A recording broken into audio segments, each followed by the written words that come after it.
ओम श्री परमात्मने नमः। ओम नमो भगवते वासुदेवाय। कार्तिक मास का महात्म, अध्याय 15वां। नारद जी बोले, शिवजी के गण वीरभद्र को गिरा देखकर भय से चिल्लाते हुए शिवजी के पास गए और कोलाहल सुनकर शिवजी बैल पर चढ़कर हंसते हुए संग्राम में आए। उनको आते देखकर उनके गण सिंह की सी गर्जना करते हुए दैत्यों को बाणों की वर्षा करके मारने लगे और महादेव जी को देखकर दैत्य ऐसे भाग गए जैसे कार्तिक व्रती को देखकर पाप भाग जाते हैं। जलंधर अपने दैत्यों को भागते देख बाणों को छोड़ता हुआ महादेव जी के ऊपर दौड़ा। शुंभ निशुंभ, अवमुख, कालनेमी, बलाहक, खंग, रोमा, प्रचंड, घसमर इत्यादि उसके साथ थे। शिवजी ने अपनी सेना को बाणों से ढका देखकर दैत्यों के बाणों को काटकर अपने प्रचंड बाणों से उन्हें व्याकुल कर दिया और अनेक दैत्य पृथ्वी पर गिरा दिए।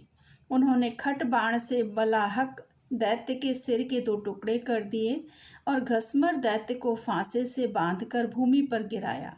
कुछ दैत्य बैल के सींग से मारे गए। शेष असुर ऐसे भागे जैसे सिंह पीड़ित हाथी भागता है।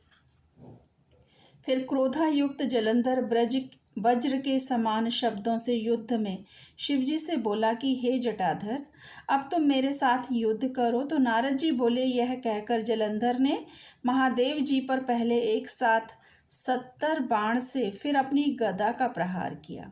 महादेव जी ने हंसकर अपने बाणों से उसके बाणों को काटकर उसकी गदा के टुकड़े टुकड़े कर दिए। फिर क्रोध करके फरसे से क्षण गरोमा का सिर तथा ध्वजा छत्र काट दिए। वह आयुधहीन होकर जब मुष्टि प्रहार करने को बढ़ा तो शिवजी ने बाण मारकर उसको 1 कोस हटा दिया। जलंधर ने शिवजी को अधिक बली समझकर उनको मोहित करने वाली गांधर्वी माया रची। फिर क्या था, गंधर्व अप्सराएं गाने और नाचने लगे और मृदंग बजने लगे। उस आश्चर्य को देखकर महादेव जी नींद से मोहित हो हाथ से गिरते हुए अस्त्रों को भी भूल गए। तब जलंधर में शुंभ निशुंभ को छोड़ 10 भुज, 5 मुख, 3 नेत्र और जटाओं को धारण करके शिव रूप बना बैल पर बैठ गया। पार्वती जी रुद्र को आया जानकर सखियों के बीच से उठकर दर्शन के लिए आईं। तब उसने सुंदर पार्वती को देखकर वीर्य छोड़ दिया और जड़ हो गया।